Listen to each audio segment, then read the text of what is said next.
monkeys, and welcome to Book 101. Book 101 is all about the books that I read for the last 40 years. And today, I have my special guest. She was nominated in 2006, 2008, and 2009 for the RBC Canadian Woman Entrepreneur of the Year, and in 2006 for the Entrepreneur of the Year with the Whitby Chamber of Commerce. And of course, an author too, no other than Miss Caroline Willman.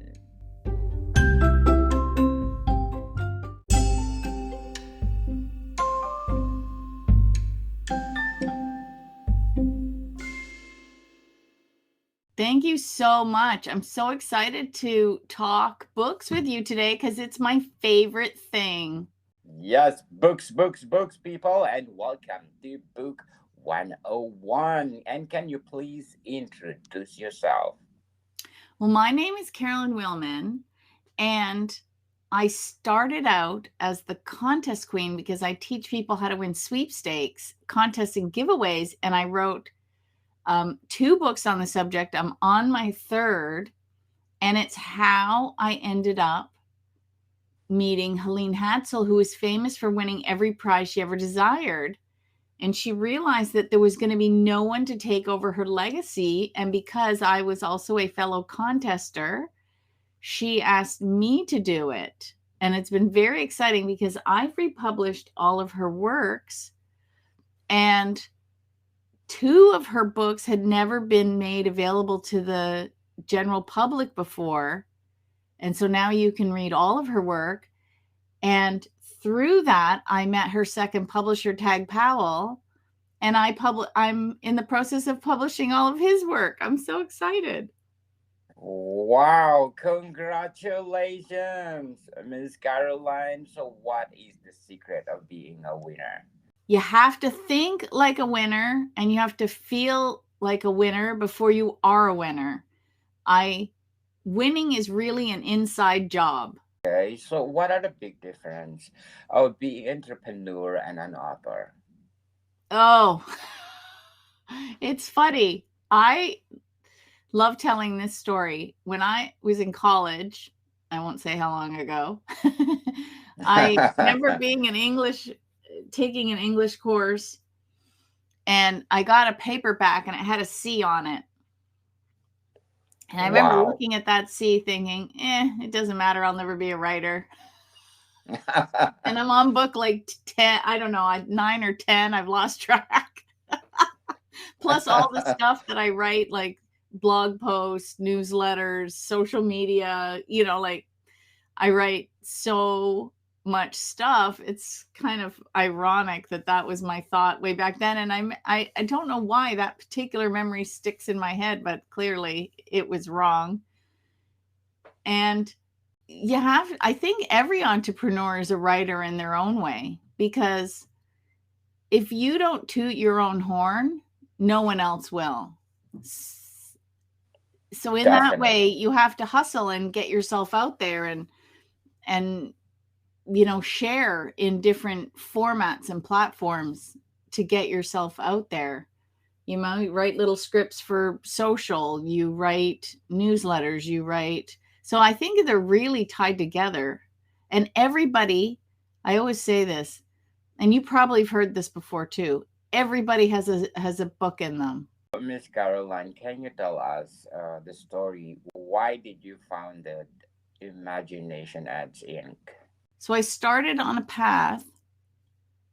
When I first started, I had a marketing business because my major in school was marketing with a business. Like I took business administration with a marketing major. And so my next step was to work. I did every job in every marketing department, customer service, event manager, like you name it, I did it. And then I started a business with I call him my husband, and he did all the IT management and I did all the marketing, and we called it Imagination Edge.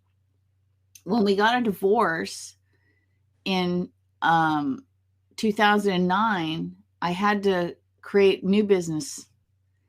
And so that's when I had already been writing Contest Queen, but she wasn't her own entity, so to speak.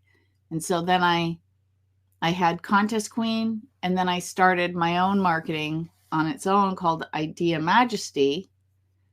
And I started all the book writing, and I didn't have anywhere. All the contest books easily can live on Contest Queen, but then I started writing all these other books, and I kind of knew I was going to have a place for them. So I threw them on my marketing website for a while, just so they'd have a place to live. And I had a colleague say, you really need an author website. I said, I know, it's just so much work. Finally did that this year, and it's called Words for Winning. So it's official as of 2023. Contest Queen is where you learn how to win sweepstakes, contests, and giveaways. Idea Majesty is where I do all my sweepstakes marketing. And Words for Winning is where you find all my books.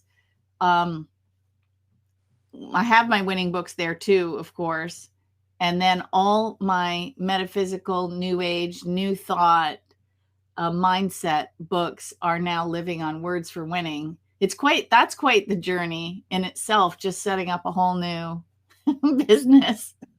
That'd be awesome. So how did you balance your time in doing entrepreneur and being an author? And that is the magic question. I will be honest, I don't. What's happened is Contest Queen is fine. She's purring along. I teach people how to win all the time. I just love it. We have club meetings. I give away things all the time. I answer people's questions on live streams. It's a lot of fun. Wow. She's good. Idea Majesty, she's sleeping right now. She's taking a bit of a break. She's not really doing anything. She's just holding her own. Continue. And then Words for Winning is going gangbusters. The website is still under construction, but I keep adding to it almost every week. We're updating it and we're changing it. And I'm blogging there, and I'm working on a freebie for the newsletter, things like that. It's in process. So that's what I've done. I've had to let one kind of sit for a bit because there's only so many hours in the day. And my goal this month, a little bit ambitious, is to publish 4 books in different formats. One may not happen because I started digging into it and it just got bigger than I thought. That's what happens, right? But yes. I'm publishing 1 Audible, 1 foreign language, and 1 paperback for sure, and hopefully a workbook. Wow. Congratulations and good luck for your goals for this month. Miss Caroline, what age did you realize that you're good in writing? I don't think I'm good in writing so much as I have a story to tell. And there is a big difference between nonfiction and fiction. When I write my nonfiction, I write as if I'm speaking to you. So if you and I were having a conversation, I could write that out. And that's how I write my books, as if I'm talking to a friend. And I think that's what makes them easy to read, because people feel like they're sitting down with a friend and having a conversation, and I'm sharing some really interesting tips and tricks and stories and ideas with them. Fiction writing is a whole nother animal. And I have to admit, what was really exciting is Helene Hadsell, she, in her 70s, really decided she wanted to learn how to write fiction. And she took a course. And it took her about 10 years of puddling with it, but she wrote a fiction novel before she passed away. And it was called A Man Called Friday. And it's really well done for someone who never had written fiction before. She did a really good job. There's a few quirks in it, but I would give it, a 9.5 out of 10 especially for a first work.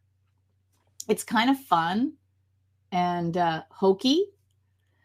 She even said it was a bit Hallmarky, something like a story you'd see on the Hallmark Channel. And I think she's right. It's kind of fun. And I don't have that skill set. I really admire fiction authors because it's a talent to write fiction.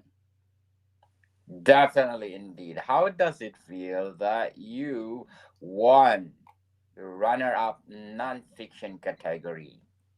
Oh my gosh, I love that. I have not submitted. I should actually get on myself for that, because these awards come up and they say, if you have something in one of these categories, submit your book. And I have not been doing that. And I probably could win another award because I am very proud of my books. Maybe it's a little, I think other authors would have said this to you too. Your books are like your children, your little babies, and Yes. you want to take care of them and you want to make sure they get out in the world, and Yes. and I should do that a little bit more. So at least I'm so glad that I'm talking to you, because we get to share all these fun stories with people. Certainly, definitely, and thank you for your time. What are your short-term and long-term goals in writing? My short-term goals, I would say the first set is to get all of earlier this year I bought all of Tag Powell's and Judith Powell's, his wife's books. So there was 10 in total. So my goal is to get all 10 of those books republished. I'm hoping, I don't know if I can do it all within a year, but at least, the next 18 months, I'm going to have them all republished. Some of them I need to find some artists because they have artwork, but I couldn't find the artists. So I have to redo all the artwork. But it's a fun challenge to work with other creators. And so that's my short-term goal. Long-term is I would like to find more authors that have out-of-print books that want to have them back out into the world again in modern methods. So for example, Helene's books are now being recorded for Audible. How exciting is that? So her books you could only get on paperback and unlimited prints are now paperback, Kindle, Kobo, Google Books, Apple Books, Audible, and iTunes.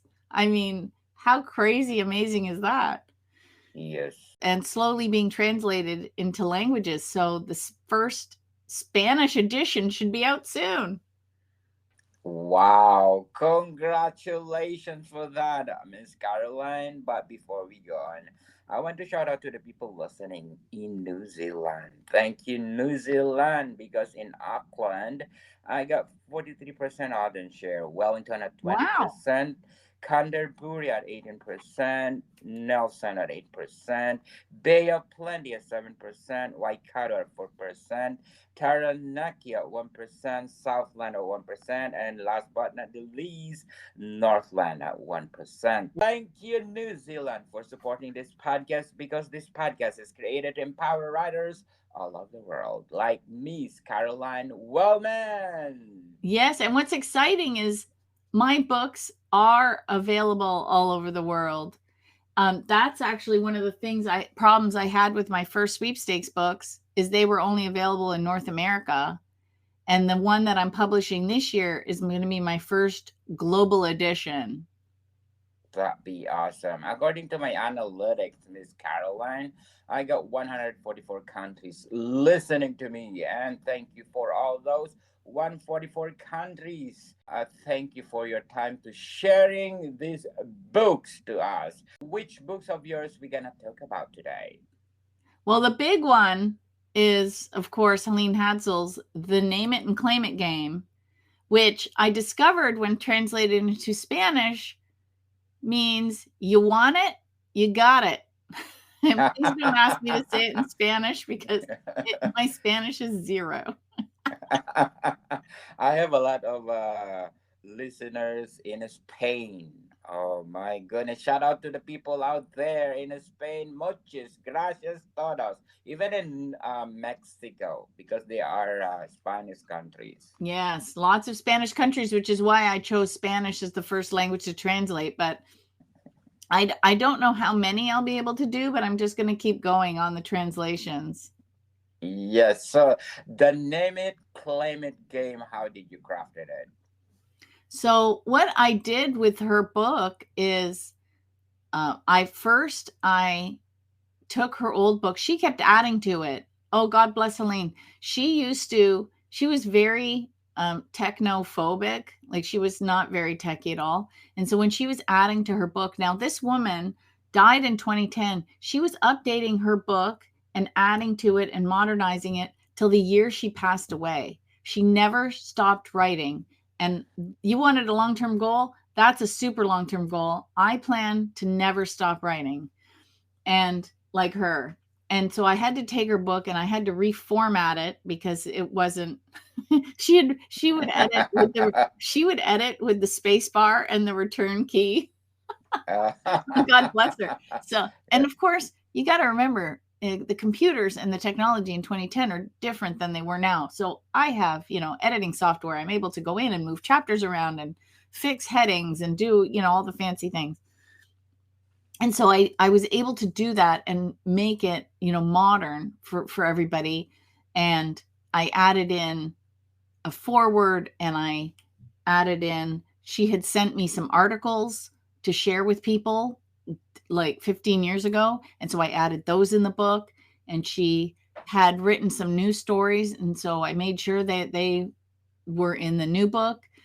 And so there's a whole section of bonus material at the back. So the first part of the book is her 1971 edition, and the middle of the book is everything she added in 1988.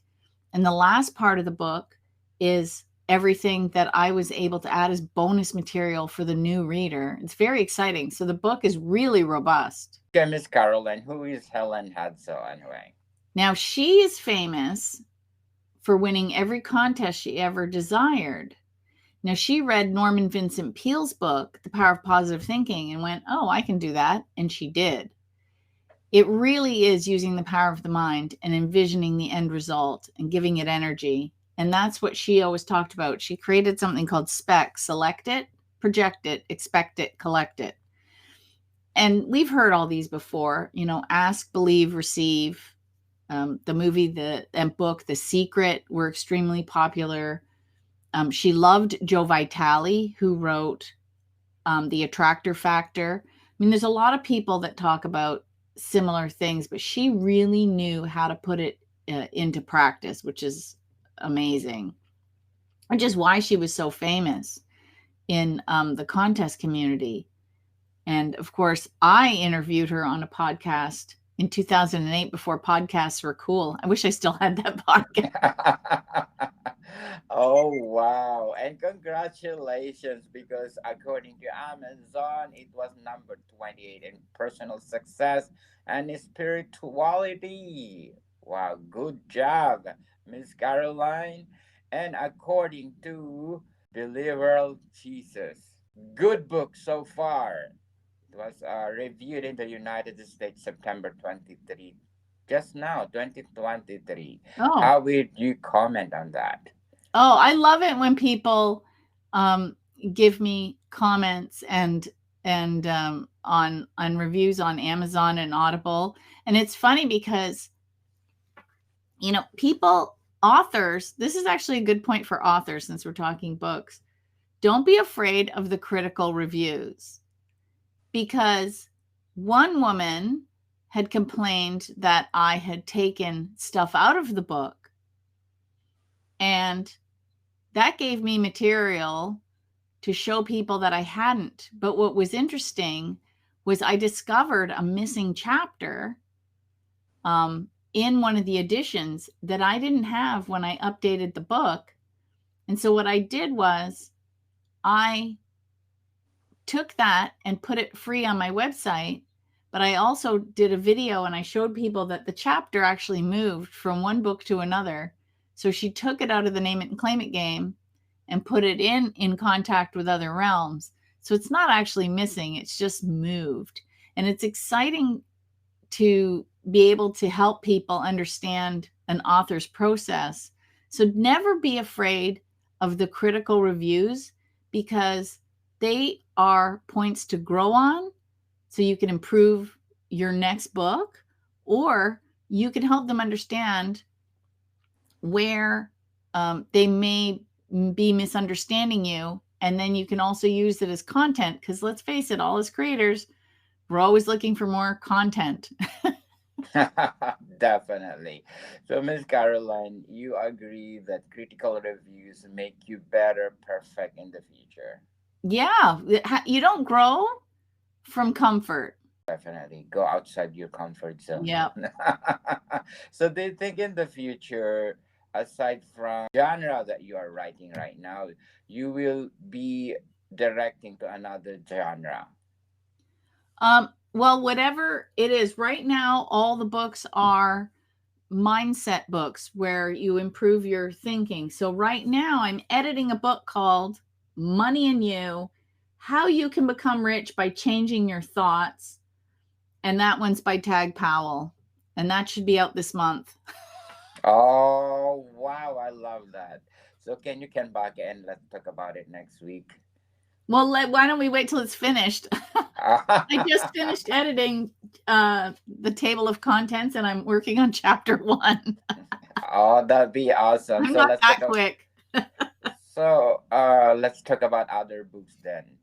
And let's continue what we're talking about. And according to Mr. and Mrs. Roy Demio, really like the book. Miss Caroline, what are the elements of the book that make the readers glued to it? I think, well, when you talk about Helene's books, I think the reason that people are so glued to them is because she was similar to me. She wrote like she spoke, and she was a bit of a character. She liked to tell stories. She liked to exaggerate a little bit, put a little glitter on that story. And she used to make people laugh. And she likes to, you'd like this. She loved her wordplay. That's Wow. why the subtitle of the book is WINeuvers for WISHcraft, because in the 70s, people would look at what she was doing and her winning and say that's witchcraft. And she said, no, it's wishcraft. So WINeuvers is a play on the word maneuvers. And so throughout her whole book is things like that. Like I was just I'm doing the Audible of In Contact with Other Realms. And she said, it scared the yell out of me. Right? She loved those little quirky plays on words. She was so fun. And I think that's why people like it, because her very folksy manner is very evident in all of her books, including her fiction book. It's very warm, is a good word I would use for her writing style. So the Name It, Claim It game, is it original title of Miss Helen or you revise it? No, I've left all the titles the same. I would never update someone else's work by changing the title. What I did was, you'll read, if you read the book, you will notice that I actually use 2 different fonts. And so everything that I write, I use Times Roman, and everything that Helene wrote, I used Arial. And the reason I did that was it made it really easy for the reader to discern what she was writing and what I was writing. But when I did the Audible and the Kindle, because in the Kindle, the reader can change the font. And on Audible, of course, you're just listening. So I say that, you can pretty much, even though I can't discern specifically what I wrote and what she wrote, you can tell by the author's voice who is speaking, if you know what I mean. Yes. How did you get all the rights to republish it? I actually did something that most people won't believe. I just asked, because what happened, it started with Helene in 2008. I had her on my podcast, and off air, I said to her, hey, I'd like to come visit you. And she said no. And I went, okay. And 3 days later, she phones me back and says, your spirit guides are so loud, because she was highly intuitive. You better come visit. And I think she knew that I was kind of destined to maintain her legacy. And she asked me to republish her works. She said to me, you need to teach WINeuvers for WISHcraft because no one else is going to do it. And then my life took a dive and I did nothing with it. Finally, in 2019, I said to my boyfriend, George, I better do something with this before her son, Dyke, passes away, because he's the last one. Her other children had already passed. And so if I didn't do something, that would be the end of her work. And so I basically got a hold of Dyke and said, hey, I want to buy the right. I wanted to republish. And he said, okay. And then I realized if I don't own the rights, then I might have a legal problem. So I just said to him, I just asked, just like, I think we should do this because otherwise we're going to have a problem. And he said, I agree. And so I bought the rights. And then I had a bit of a hiccup with one of the reprints. So I started tracking down her old publishers because I needed information. And I found Tag Powell, who published her second edition. He was her second publisher. And I realized he was an author in his own rights. Now when I met him, he had COPD and he'd had a stroke. And I thought, oh, he's kind of at the end of his journey. I said to him, who's doing your work? He said, nobody. I said, can I buy your work too? Because he had seen, I sent him some copies of Helene's books that I redid. And he was amazed because publishing from when he was doing it to now, it's like night and day. He loved what I did with her books. So I said, can I do your books? And he said, absolutely. Because he knew I would bring them to life like I had done hers. So then I bought all the rights. I hurried as I thought this poor man's not long for the world. And in March, we drove down to Florida and I met him and I bought all his books, not all of them, a lot of his books. And sadly he passed away in August, but I'm glad. I know he's smiling. He's happy that he knows that his legacy is going to continue. And he knows what I did with her books and he knows I'm going to do the same with his. So that's why I was hustling too to get it done. But you've had a lot of authors, you talk to a lot of authors. It's never as quick as you think. Yes, and congratulations for continuing the legacy.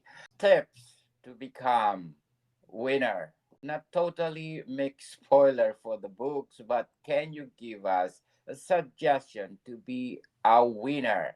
A winner. I'm going to give you two tips here. The first one's how to be a winner, and the second one's about an author because I had the best advice.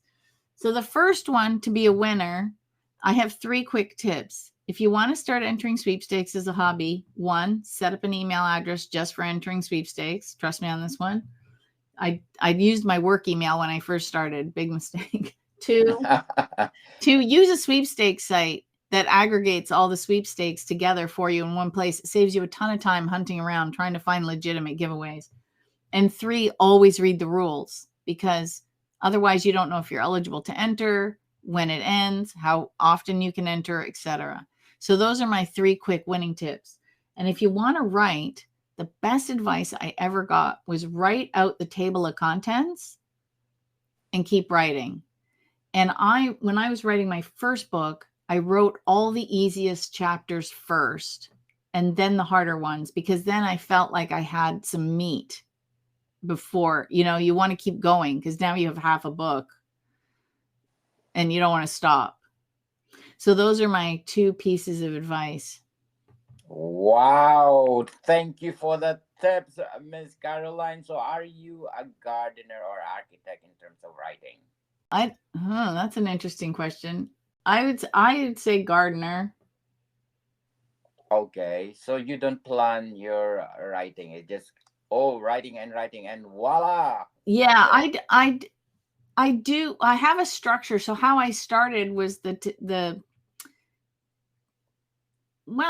maybe a little bit of, actually, you know what, now that you said that, maybe a little bit of both, because when I did my first book, I had structure. I wrote out the table of contents, But then as I was doing each chapter, I didn't really plan it. I kind of had an idea. It's kind of like if you know you're going to plant tomatoes, but you don't know what kind you're going to have and you don't know how it's going to grow. It's kind of the same thing. I knew I was going to write a chapter on, social media, but how it was going to flush out, I kind of had to figure it out as I went along, because you do some stuff and then you're like, oh, that doesn't work, and you have to change it. And it's kind of a little bit, I'd say a little bit of both, actually, now that you say that. Yes, combination. So before we go on, Miss Caroline, I'm inviting you to listen to my other podcast, Food 101, on our third season with Chef Alessandro, one of the best executive chef in one of the best restaurants in downtown Toronto, where you live. Yeah, I haven't been to that restaurant yet. I think I'm yes. kind of busy. I've been so busy, and then actually it's an hour away. So when you're busy, you think, okay, I'm not going all the way downtown. Try soto. I know, but I need to make an effort. Make an effort to taste their favorite Italian dish, because it's something else. We are always publicize that if you eat there, it's just like you're eating in Rome. I wish they have a soto in Vancouver, but they don't have yet. Oh, soon, probably. Soon. Fingers crossed. Fingers crossed. So, plus one more, our books are out. Not only one, but 7 volumes, people. Food 101, Volume 1, Basics until 7 are available on Amazon and leading online bookstores worldwide. So, Miss Caroline, the Name It, Claim It game, what do you think the best highlight? Her main method. Actually, no, you know what? I'm going to change that quickly. The chapter on desire versus knowing, because that's the part that trips most people up. And that's the chapter I think most people should read more than her spec method. And it's when you get to a calm space within yourself, that's when things really change. Oh, interesting. If you have the chance to republish it, do you think you have the chance to revise it? I do revise them all a little bit to make sure that they meet, and I put notes in places. So if something isn't clear or methods have changed, I won't change the author's work, so to speak, but I will put a note that, hey, this is a resource, or this has changed, or here's a link you can go check out, things like that. I add those in. Well, congratulations, Miss Caroline, for continuing the legacy of Miss Helene Hadsell. And can you please invite our listeners to buy all your books? Yes, please do. And they're everywhere. Like I said, I've got Amazon, Kindle, Audible, Kobo, Apple Books, Google Books, and iTunes. And more coming. More coming. Let's support Miss Caroline, because if you support her, more books to come. Thank you for your time. Thank you so much, Daniel. Bodycom people, see you soon.